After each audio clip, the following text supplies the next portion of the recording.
Welcome to the Awakening Shalom podcast. The Awakening Shalom podcast is an opportunity for digital faith formation at Myers Park Baptist Church that accompanies the Awakening series, a year-long journey of exploration and discernment which invites all people to come learn about the current social justice issues of the day and how they impact our faith. What we are awakening to is Shalom, the Hebrew word for the peace and beauty that exists when we are living in right relationship with God, ourselves, other human beings, and all created things.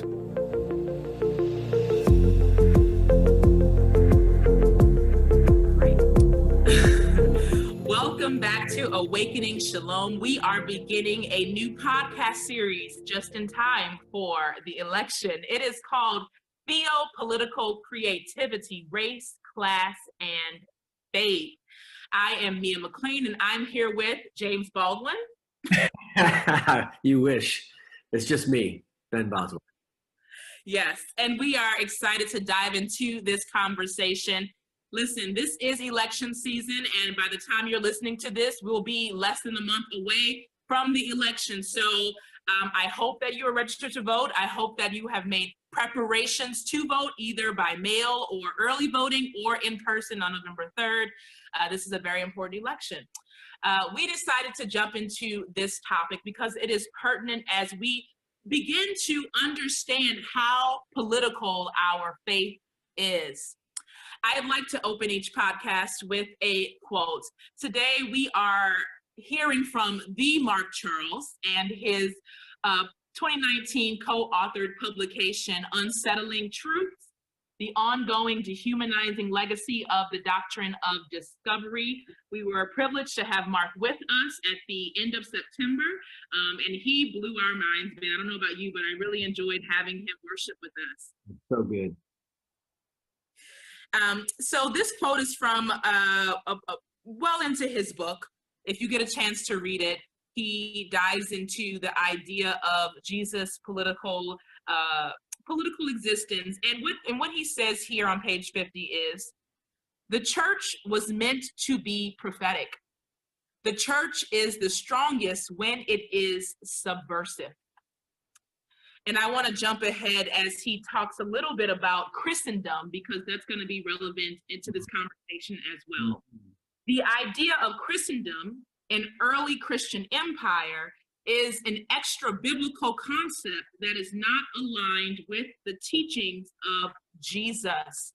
When the advent of Christendom under Constantine, admission into the kingdom of God became entangled with participation in and protection from an earthly empire. We're going to talk a little bit more about Christendom later, but I wanted you to hear from Mark Charles, hear his words as we begin to dive into this conversation. One of the reasons why this conversation was born is because I believe Ben and I were having a discussion about what role the church should play in the election, particularly our church, Myers Park Baptist.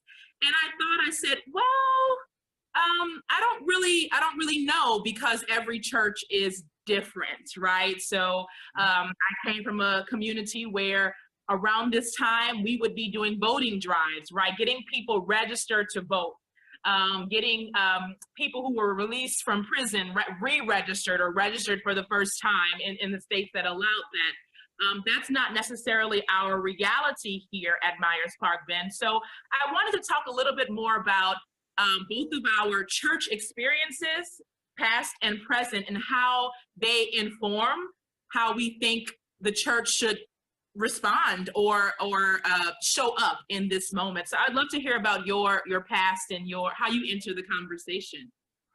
So when we started having that conversation, the two of us together, that's when I knew that this was going to be an important discussion for us to have at this moment for our church, but also for others who are out there that are struggling to try to figure out what is the relationship between my faith and my church and this political moment that we're in as a nation and this election season, all things aligning, plus COVID, so much happening right now, the Black Lives Matter movement, the responses to police shootings, and lots happening right now politically, and how it's impacting church in our lives. But when you and I started talking, the thing that really struck me is that actually our conversation will, I think, help people to recalibrate how they understand the nature and role of the church in the world, as well as their own individual lives, by looking at the distinctions and differences in your and I's experience with politics and church.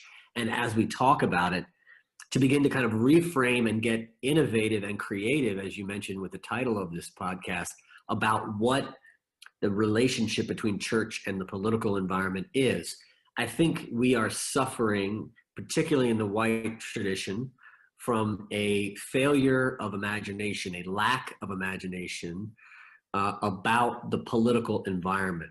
And just one of the things that makes that abundantly clear, here you and I are talking, this is on the day after a ridiculous presidential debate, which we'll get into more later.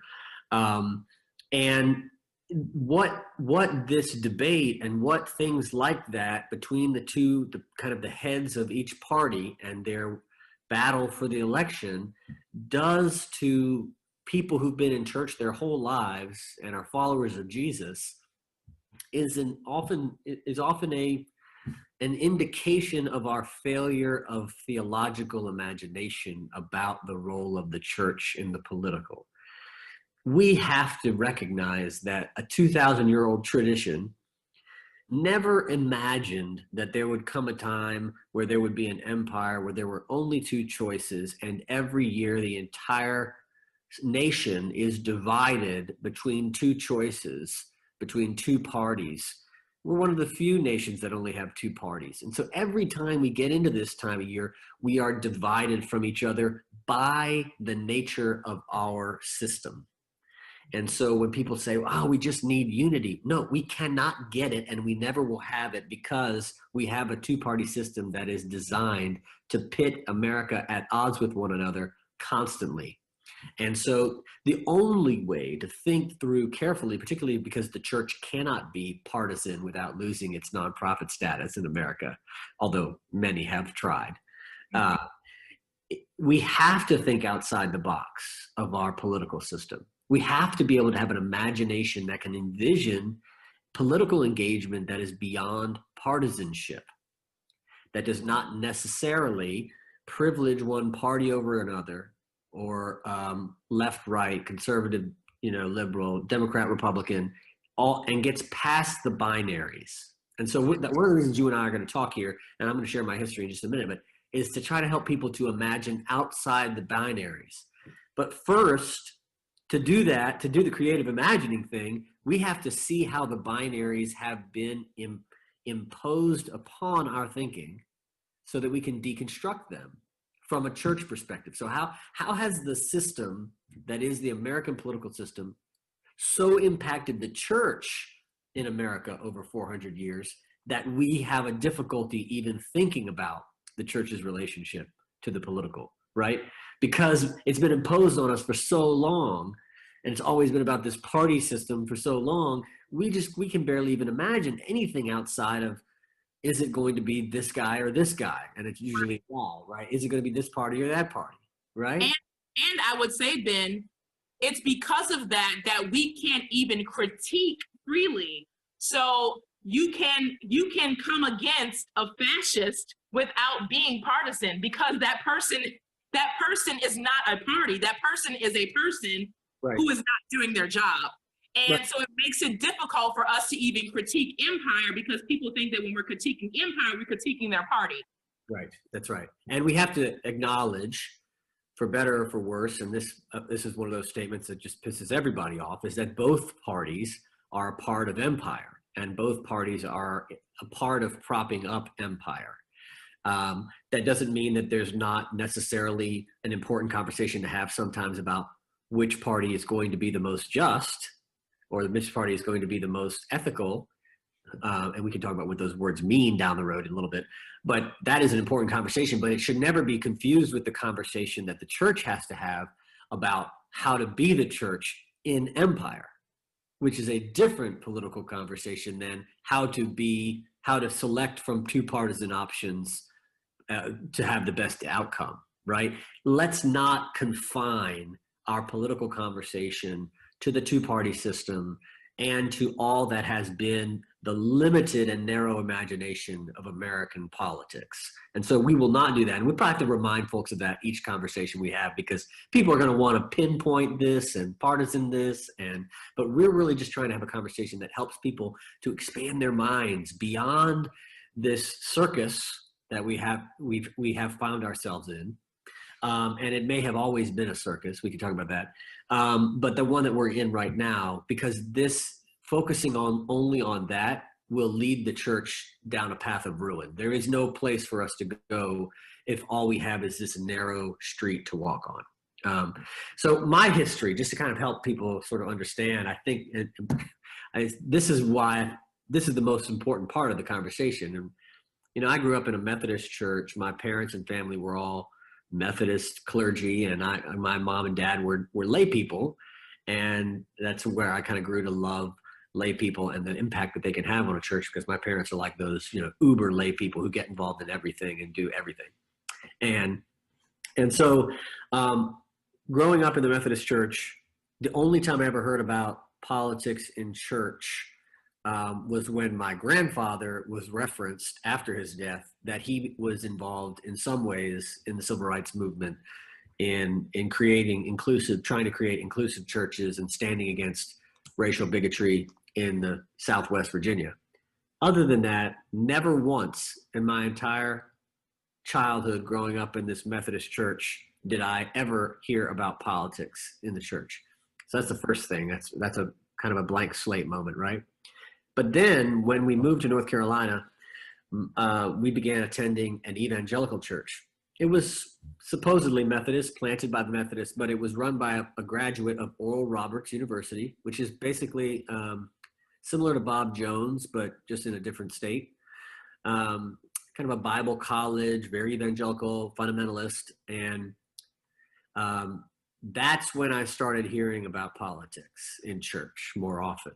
But the politics that I heard about was a very narrow, conservative, right-leaning version of what I should care about ethically, morally, and politically. And it was almost always about sexuality. It was almost entirely sexually driven, and every issue that surrounds sex.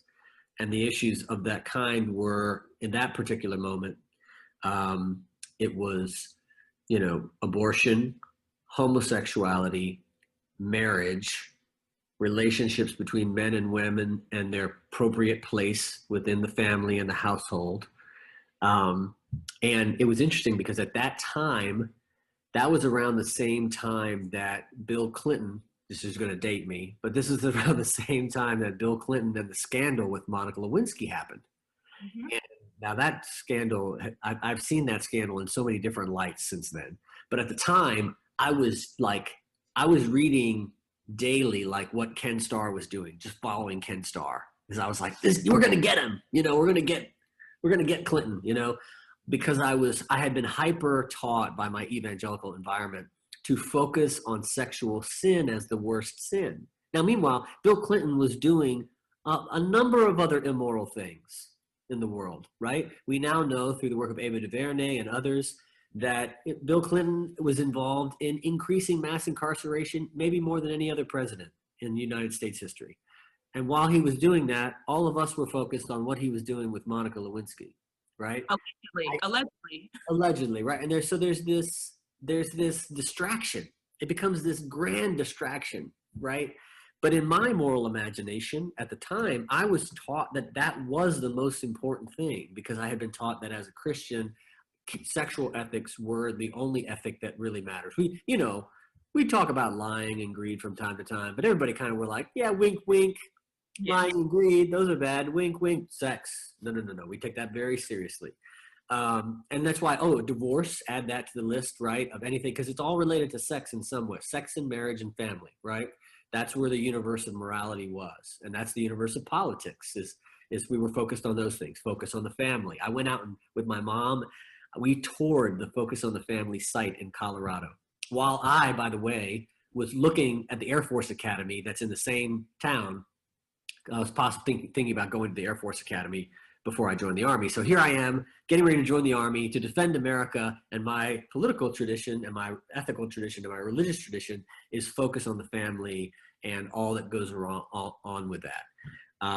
So that is, I just kind of give that background. So what I saw then was voting guides given out during this time of year in that evangelical tradition that were already pre-slotted for you. So all you had to do is take your voting guide in, given to you by your pastor in your church, that gave you exactly who to vote for. It was already pre-planned for you, yes. It was just a suggestion, you didn't have to take it, but it was given to you by your church. And it wasn't like a suggestion, like, here are your candidates, here's some information about them both. It wasn't informational, it was directive. It was actually telling you who to vote for, handed to you by your clergy. And actually those are now considered legal, because they're not demanded. You're not actually bringing the partisan politician into the church to say something. You're actually just handing a voter guide. So I don't know if a lot of people who are listening to this podcast know that this is happening in evangelical sectors. It is. So when you think that white people maybe are not mobilizing to vote, no. It just depends on which white people you're talking about. They are very clear about it. And it's a family values, I use those in air quotes, list, very focused on preventing homosexuality and preventing abortion, anti-women, and almost all Republican, right? Which is also a problem with the narrow imagination, right, of morality. So, a lot of that is, we can talk about the history more. A lot of that is the result of the sort of the Southern strategy, moral majority movement that has happened in American history, and its effect on evangelical churches in America. So then, of course, a lot of things changed for me. I was in the Army. I didn't go to church very often when I was in the military. Then I started, went back to college. Nobody goes to church. No kids go to church when they're in college, like that. Rarely, from time to time. Although when I was in the military school, we had to have forced formation every Sunday, and we marched to church by denomination. So together as a whole platoon, everybody would have to get in. Now, you didn't have to come out, but if you came out, you had to get in formation, and the platoons were by denomination. So one was like Catholic, one was Episcopalian. Actually, let me put that better. It's Baptist, and then Episcopalian was last, and there was no Catholic. This is Southern Alabama, remember. This is Marion, Alabama. It's 30 miles from Selma. And so the Baptists were all up front. That was the biggest formation. And then it was like Methodist, Presbyterian. I think there was one more. And then there was Episcopalians at the very back, because that's how long the street was. The Episcopalian church was the furthest away. So you got dropped off by formation, and you kind of peeled off, and then you went into church. This is what happened, and that's what's been happening in that town since this military institute was founded in the early 1800s. And every Sunday, they got little soldiers in training marching into their churches to listen to their worship services, and in uniform. We wore uniform. So that's what I had, that kind of tradition as a military officer, or a military officer in training. Then I went to Campbell University, and then of course Duke, and things started to shift a lot for me. And I was working at a small Southern Baptist church at the time, and the pastor was much more conservative than I was. But that church, we just kind of didn't talk about it again. It was more like, it was Southern Baptist, but we just kind of didn't talk about politics. And now he and I would talk about it in private, but he didn't preach about it. We didn't talk about it with the congregation. And there were a lot of people of different ilks there in that church. Since becoming a pastor, obviously I've been focused on different things. I was working on my PhD in moral theology, which is an adjacent field to political theology. And I taught political theology at John Leland Center for Theology in Alexandria, Virginia. And I've taught political theology and studied it sort of academically as a discipline, and that changed a lot of how I think about, what the church's role is. And then I've been a pastor now, leading as senior minister of churches and doing that for about 17 years. And most of the churches that I've been in had we don't really talk about it policy until I got to Myers Park, which is a very different community, right? It's just kind of hands off. Like, that's not who we are. Now, I will say that both the churches I pastored before coming to Myers Park were very separation of church and state. And they removed the flag from their sanctuary and demanded that the flag not be a part of their worshiping community, which I thought was a very radical political move on both parts of those congregations. And both those churches worked on LGBTQ issues and had done some different kinds of things related that would be considered political, but were really moral, right? And so, but yeah, a lot of it was just don't ask. We don't want to talk about who's Democrat, who's Republican. We don't want to get involved in all that, and never anything around election time. No voter guides, no voter drives, no telling people, at least not even telling people to vote. Not like the Evangelical Church where they were telling people who to vote for. It was like we're not even going to talk about it. It's not even happening. It's not even happening. And then, of course, Myers Park has been a very different experience where, obviously involved in political activity, social justice work for a long time, wrestling with politics and church and the pulpit since way back in Heaton, Marnie, Owens, dealing with things in the pulpit, not just in practice, but in pulpit, like Vietnam and the Iraq War and LGBTQ inclusivity and race and violence and all sorts of different things throughout the church's history, immigration. And so it was a different place for me to walk into. And yet still at Myers Park, there are times where there's lots of resistance to talking about politics in church, and a lot of not just straight up outright resistance, but then a lot of like, can we be more balanced? Can we avoid this for a little while? Can we have a break?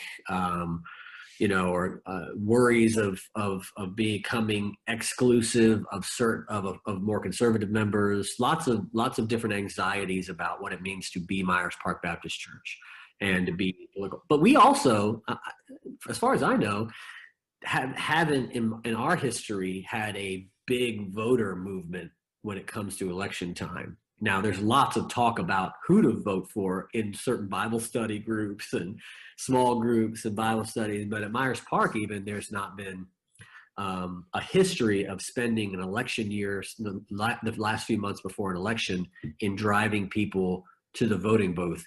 And I think what that reflects in my history is a lot of the whiteness of the white church. And the lack of anxieties around voting comes from a history of never having the vote suppressed of white people. To not be able to vote like the black church, never having not to ever having voter suppression, ever being worried about getting to vote or not getting to vote. And because we're not worried about it, that's one thing. The second thing is we want part of what benefit we get from avoiding the political conversation is our ability to engage in politics without any introspection or others examining our politics or putting it up against the light of day, where our politics and our religion would have to have a conversation or critique each other. Yeah. How about you? Well, I've learned a lot about you in this time we're talking, but I grew up in a democratic city, in a black church, and we had a church full of judges and doctors and lawyers and people who work for the city. Like my mother worked for the city of New Orleans for 40 years. So we were not stranger to the pastor bringing in so-and-so to speak the week before the election, right? Like we had people come in, candidates. But the thing is this, I don't remember it ever being a partisan issue because it was not for the black church. You brought in, it was always, which Democrat are you voting for, right? So you would have these like long list of people running for city council or council member number 3 or whatever the title is, right? It was never like, are you voting for the Republican? It was always like, so are you voting for the Charbonnet family or are you voting for the Duplessis family? Are you voting for the, right? It wasn't about, if we vote for the wrong person, all hell is gonna break loose. It was more like, there were certain families that ran the city government. We knew the last names, we knew the Duplessis, and we knew this person, we knew that person. And so it was more about who is your allegiance to. and what have they done for your neighborhood? What were they saying they could do for your community? I don't remember it ever being an issue of we're about to lose the city to a Republican. My entire life, we had a Democratic mayor. To this day, we have a Democratic mayor, and like Black mayors. I mean, Mayor Landrieu slipped in there as this white male, but still come from a Democratic family. Moon Landrieu and his sister, Mary Landrieu, run the state of Louisiana as this like very progressive white Catholic Democratic family. So for us, it was never like a partisan issue. We had people come into the church speaking on Sundays saying, vote for me. Literally, they would, I mean, to a certain extent, you know, the pastor would give them 2 or 3 minutes. They would almost always speak longer than 2 or 3 minutes. But it was this open door policy that, you know, if you were coming into the church, you would sit on the first or second row. Everybody would be looking at you during church, and we would know that you were here to try to get our vote. And it wasn't a thing. Like, it wasn't, I don't remember there being much resistance to that. Of course, my church was located in Center City, New Orleans, and there was a lot of poverty around. The projects were around us, and so there was a lot of movement, voter drives, getting people registered, getting people signed up who might have been expunged from the list because they went to prison or whatever happened, right? So there was a lot of talk about make sure you vote, make sure you sign up, but I don't ever remember it being this intense like it is now. I feel like what has been given, this burden that has been given to the Black community is almost a myth, because it's very targeted. There's something that's happening with my particular algorithms on social media where I'm getting all these targeted ads, and my Black friends are also getting these targeted ads towards like Black under 35. Make sure you vote. Are you registered to vote? And we're seeing that our white peers and our parents are not getting those same ads. And so there's some myth that's being perpetuated right now about Black young people not voting. And I have voted in every election since I was 18. In fact, you know, when I lived in New York City, I guess they haven't gotten the memo that I don't live there anymore, but my council person still calls my phone to say, make sure you come vote in the 13th Congressional District, because we were very political in my church in New York. My pastor of this mega church in New York actually ran for office for the 13th Congressional District in Harlem. It's like the part of New York that's like Harlem, Washington Heights. And we were out there, I campaigned, I like made phone calls, I was on street corners.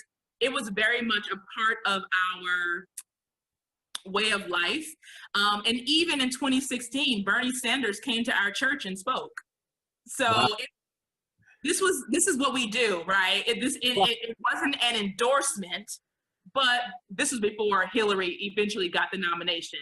Well, I think Clementa Pinckney wasn't he pastor and also running and a senator at the same time? That's a huge legacy in the Black church, right? So if you look at, I'll talk about Harlem, but any part of the country. So Adam Clayton Powell was pastor of a church in Harlem while he was also in a political office, right? And so that's a legacy that is a part of who we are. You see in Atlanta at Ebenezer Baptist Church, oh my God, pastor's name. I'm going to look it up right now. This is Raphael Warnock? No. Raphael Warnock is running for office. Yeah. And it's looking like he's going to win. And this is a part of the culture and legacy of not only Ebenezer being Martin Luther King's church, but also just of Black, particularly Black men in religious leadership, also seeking out political leadership. And a lot of times that comes with being fed up. It's a privilege to have a separation of church and state, right? As you mentioned before, because when you're sitting in a position of power or not in a marginalized group, it's not as important for you. But when you are pastoring and there are people in your congregation who are like dying on the street corner and you're trying to figure out how to wrestle with that, it provides it lights a fire in you to also want to be a part of the political scene, because you are bringing a sort of moral lens to politics. And so that's the history. And then of course, when I started working at other churches, things shifted. So I grew up in a Black church, and then I was licensed in the Black church in New York. But then in seminary, I became an intern at a church in Washington Heights that, although we have a rainbow flag on the door and Black Lives Matter, I was still cautioned pretty early on in my preaching there that this was a purple church, and that I shouldn't just assume that because we had a rainbow flag on the door that everybody would agree with me calling the person in office Satan. I had to wrestle with that. I mean, we actually had a member leave. This actually older Black woman left when I called the current administration satanic. So that was that.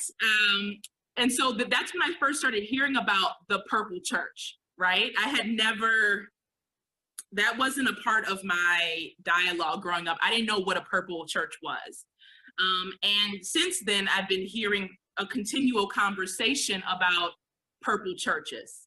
And I don't even coming to Myers Park, it's sort of like walking on eggshells. Like, how much can I get away with before somebody throws tomatoes at me? It's kind of how I approach preaching. But yeah, that's kind of my background, and I don't have any desire at this moment to run for office, though somebody told me that I should consider it. And I was like, I don't think that's my calling. Yeah. But yeah, it's a huge part of our legacy. And certainly a different experience. I don't remember my mother being given anything to take home. But it was also, we weren't trying to convince people to vote Democrat or Republican. It wasn't about that.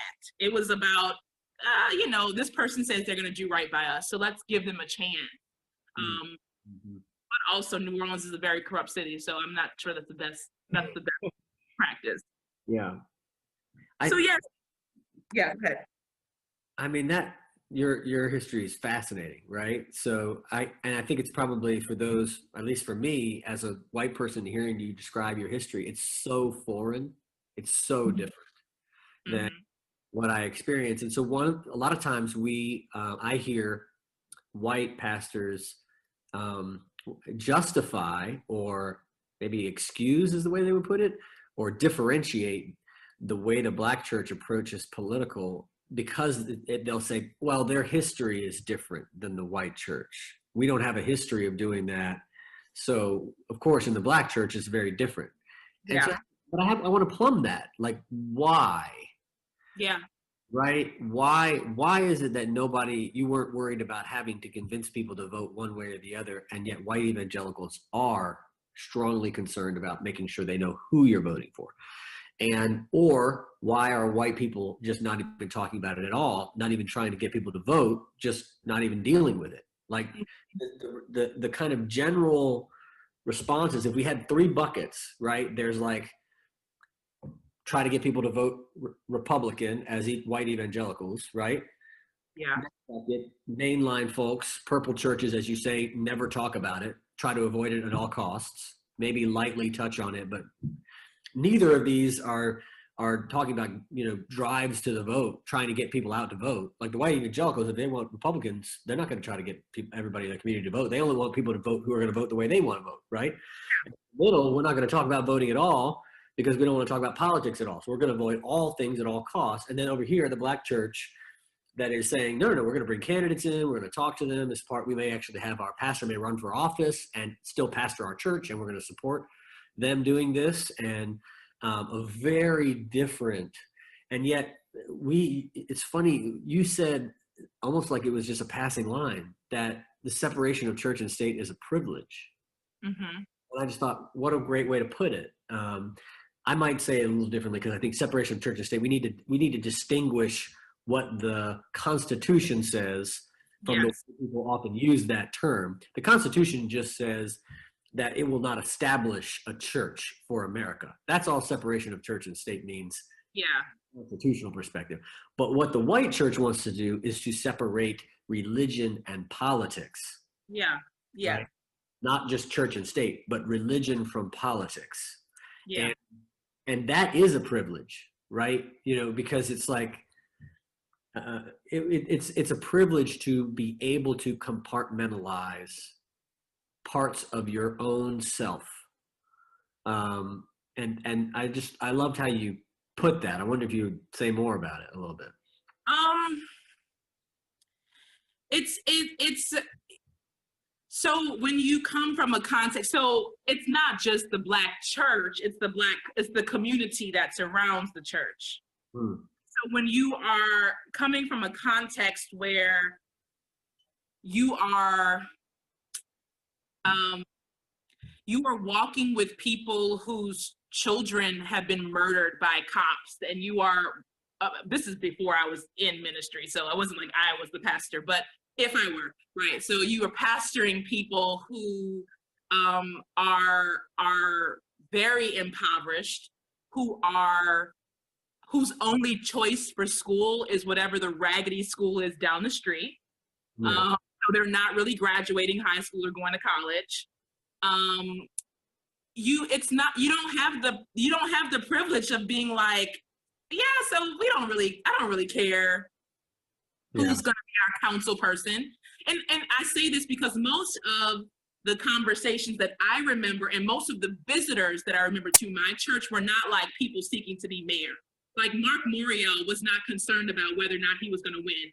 Everybody knew that Mark Morial was going to win because his father was mayor. So we weren't playing these little games like, oh, let's get our favorite mayor person in. It was more like, let's get the council person that's in this neighborhood that's going to do what they say they are going to do.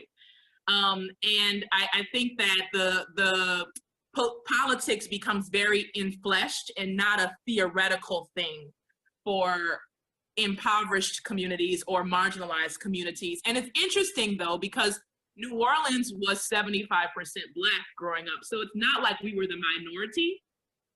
But even still, we know that the majority doesn't always mean the powerful, right? So there's still this like 25% of people who are holding financial powers and political powers.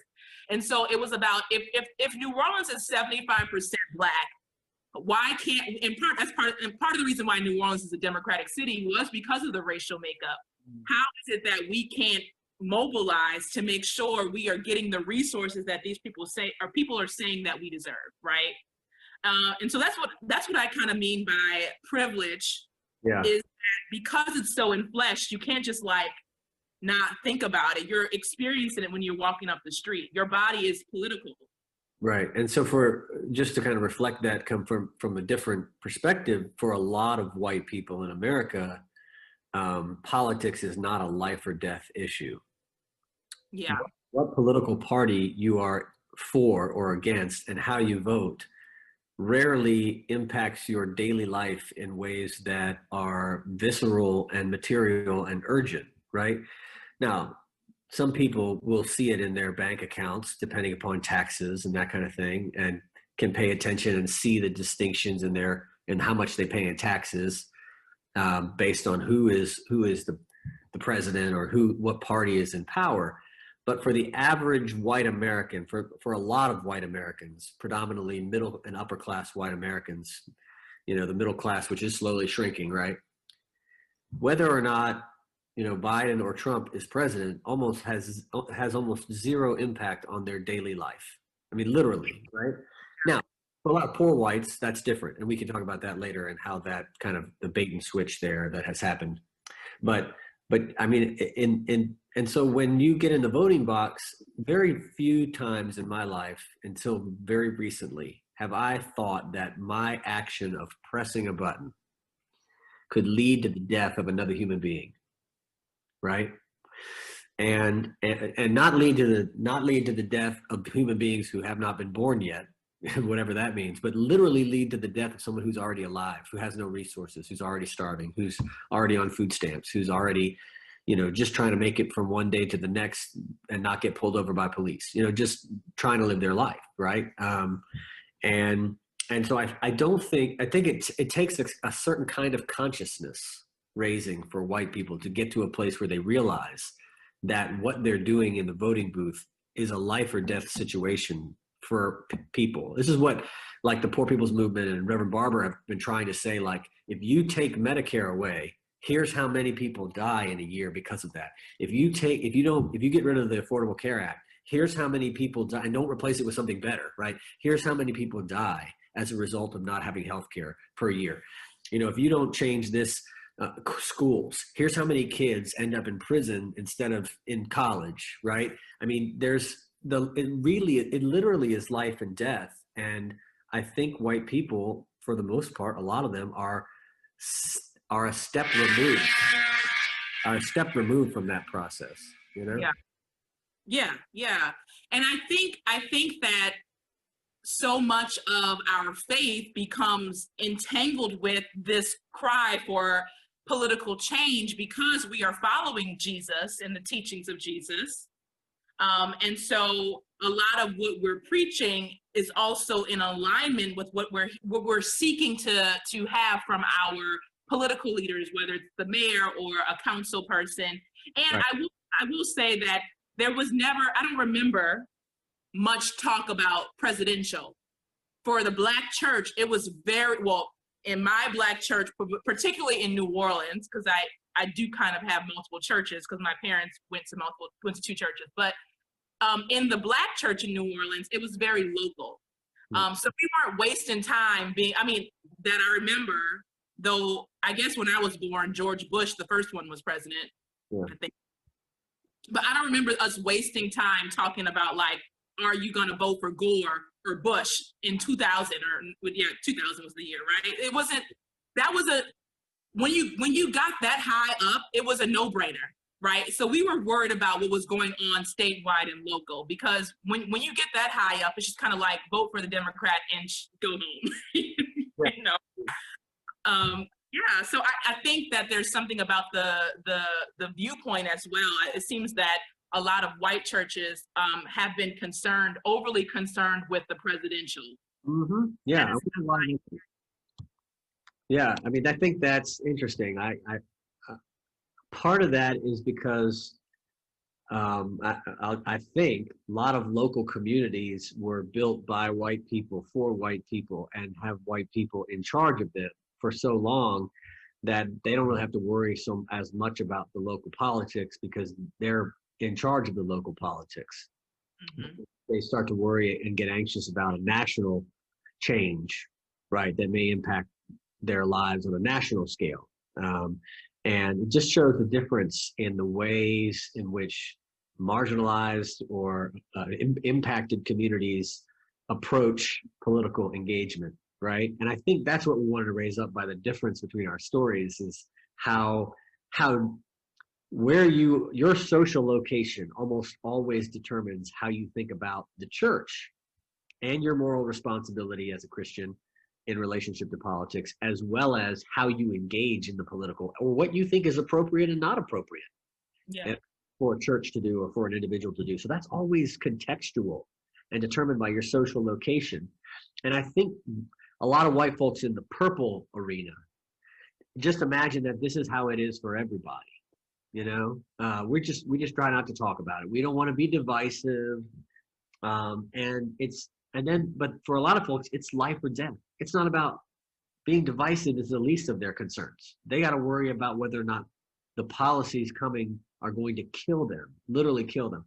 And so that's just such a huge difference in approach to this question. And the first step before anybody talks about politics should be to recognize their social location.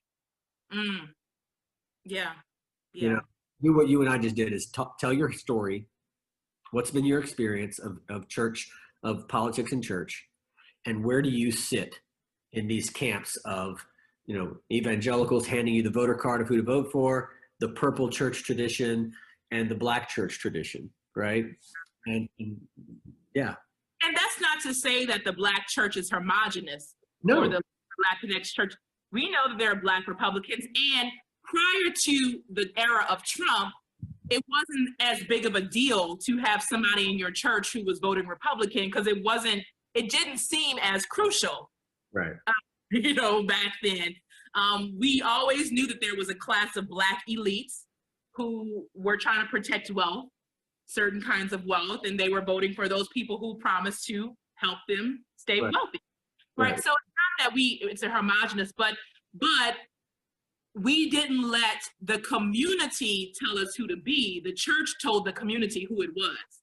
Mm-hmm. And even in a Baptist tradition that I grew up in, lay-led for the most part, the church was very clear that it was not tolerating any of that, Republican upholding the elite BS, right? Yeah. Even if we had members in there who were, because we knew that BS was detrimental to our members who were walking from the projects across the street to come to church, right? Right. Yeah. So there was something very proximate about the political question, because people's lives in the very space were being impacted by it. It was so obvious. It was so on the surface, I guess I would say. Yeah. And that's true in some places for white Americans too.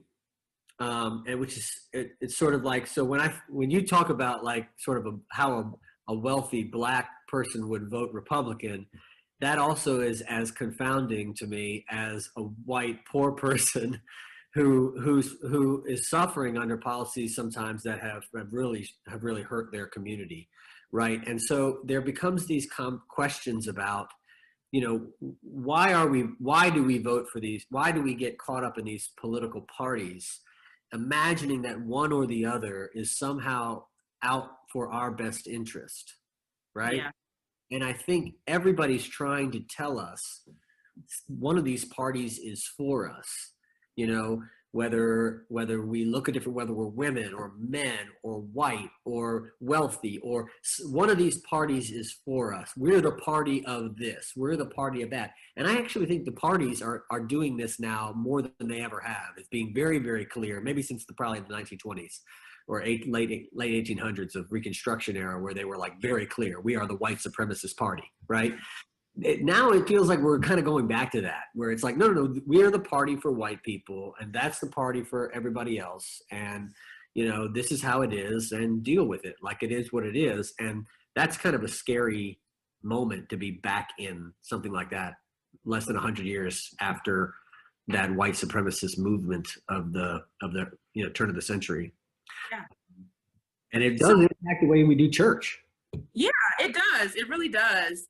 I'd like to take a moment as we begin to wind down to shift into a little bit of theological, I used to call it reflection, but theological imagination. So we're going to take a moment to do some theological imagination. It's an exercise that I've been doing lately, just sort of trying to find political roots in the sacred text. And I was talking to Ben earlier, and we were talking about this book called The Politics of Jesus by Professor Overy, is it Hendricks? Hendricks, yeah. I have so many books on my shelf these days that I can't keep up. But Ben was telling me there's another book called The Politics of Jesus that I did not know about. Oh, yeah. So this is also a great reflection of the difference between white theological education and maybe non-white or non-traditional theological education, is when I hear the title Politics of Jesus, I can't not hear John Howard Yoder, a Mennonite theologian who was extraordinarily influential on Stanley Hauerwas, who was my professor at Duke and one of my mentors. And I've read a lot of John Howard Yoder, basically everything he's ever written. And then, of course, John Howard Yoder is now persona non grata in the Mennonite tradition for his abuse of his relationship with women interns. So this whole theological tradition, which, by the way, we should have another conversation another day about how if a theologian does something stupid, is all that they've ever written worthless? That's an interesting conversation. But Yoder's book, The Politics of Jesus, was written at a particular moment, 60s, to kind of talk about how we had lost the tradition of the biblical tradition of a political community, an alternative political community. And Yoder goes back into the Gospels, particularly the Gospel of Luke, and then the letters of Paul, and basically turns on its head everything that Americans had thought about the politics from the Bible up into that moment in American history. And it's a pretty phenomenal book, I would say. And it does so very, very biblically. I mean, it's almost all about the Bible and all about scripture passages, digging into things Jesus says about the political environment, things Jesus does, the cross itself, what that means, Romans 13, all these passages about about the political environment that we're in. And so, but there's that, when you hear politics of Jesus, you don't think John Howard Yoder. I think Aubrey Hendricks, and that's one of the first things that I think the first political theology or theopolitical, explicitly theopolitical books, and we could talk more about this in the subsequent episodes about the different theological categorizations, but Aubrey is like very well known in New York, and he taught at Union Theological Seminary a couple of times, and that's my reference. And also The Politics of Jesus, which is by Miguel de la Torre, who was the J21 speaker, 2017. Yeah. So I think about those, but I've been doing a lot of theological reflection or theological imagination lately, and trying to find, or not even find, sometimes the wisdom has found me in the reading of this, particularly in Acts, which is post-Jesus, because a lot of times Christians focus on the teachings of Jesus, which is great, but actually what happens after is so important, especially for us right now. So I wanted to allow some time for that today. One of the passages that I've been reading a lot is Acts 1, and this is the scene when Jesus ascends to heaven. He's gone, and the disciples are in this upper room, this enclosed space. They're there together. And one of the things that was so powerful for me in reading this, especially immediately following the death of Ruth Bader Ginsburg, is that the disciples, their first reaction isn't, we need to replace Jesus. Right? Their first reaction following Jesus appearing to them and then ascending into the clouds, their first reaction is like, we got to get rid of Judas. We have to get rid of this person who is not on our team. They're not helping us with the mission. They are not in alignment with what we're believing. And so they proceed to replace Judas with someone else to fill his spot. And I thought that was so important and relevant, because after the death of Ruth Bader Ginsburg, almost immediately we went into this, well, not we, but I'm sure many people, given the news reports that we read, went into this, who's going to replace her? Went into, oh my God, Trump is going to nominate somebody awful, right? We immediately went there. And even in terms of the way some of us approach politics and our political journeys, we are so anxious about somebody coming to save us. And even if the person that we want to win on November 3rd wins, that person is not going to be our savior. There is something else that I feel that God is calling us to reimagine in this season that looks more like what the disciples did than what we're trying to do right now. That's not to say we shouldn't go vote, but it's to be mindful that there is some other work that needs to be done on a teamwork level, on a community level, community organizing level, that is not a savior model. I agree. I think that the question of Acts is, who's going to replace Jesus?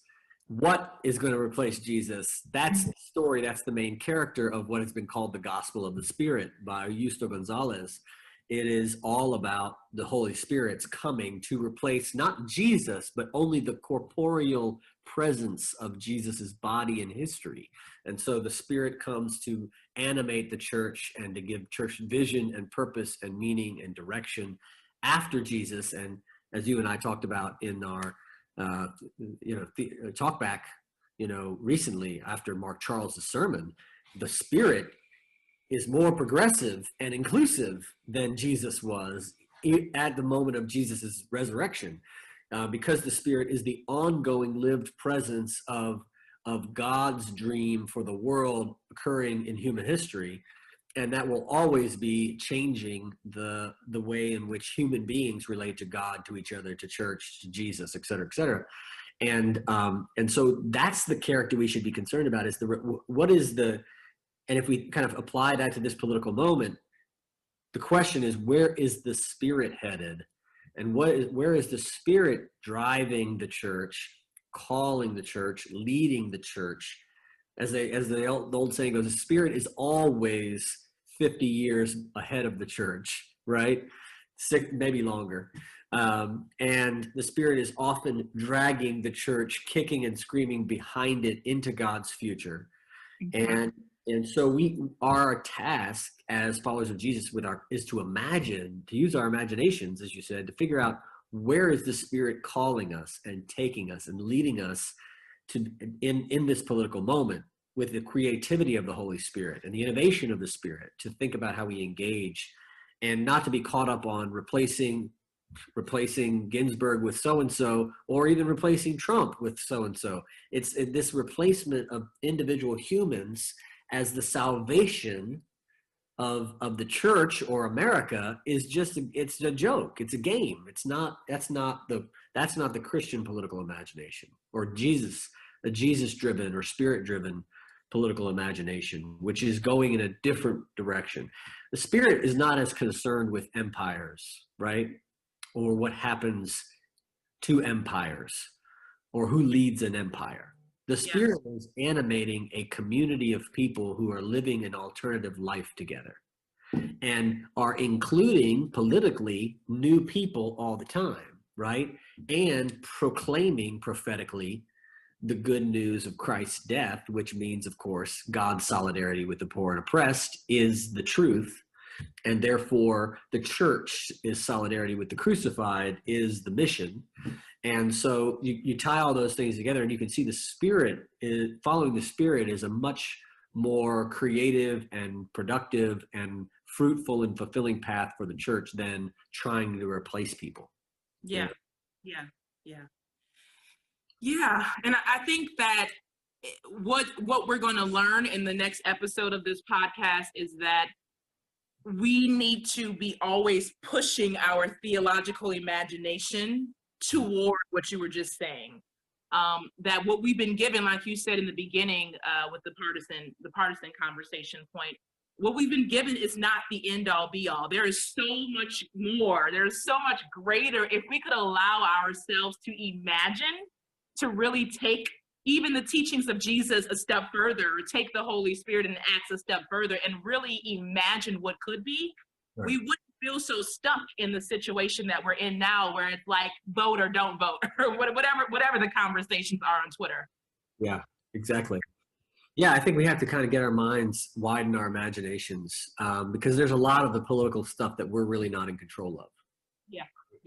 We do our part, and then we have to leave a lot of it up to the rest of Americans, even if we vote one direction. And so there's a serenity about learning to figure out a mission regardless of who is at the helm, or regardless of what party is in power, that you can come back to. Doesn't mean you're not disappointed or grieving or sad about the loss of life that will be involved in one particular party or another. You grieve that, you lament that, you cry out to God about that, and you fight for justice. But that's what I mean is then you recommit to whatever the fight for truth and justice is, no matter what, and you go back to that fight no matter who's in charge. And that's one of the things that I think minority traditions have taught us, the resiliency to remember that no matter who's at the top or who's in power, that our calling is always the same. Yeah. That is a perfect ending. That's a perfect sermon right there. No matter who or what is in power, our calling is still the same. This was a very enjoyable conversation. I learned a lot about you, Ben, and marching to church is going to be stuck in my. Now, every time I hear Beyonce sing "Get in Formation," I'm going to be thinking about.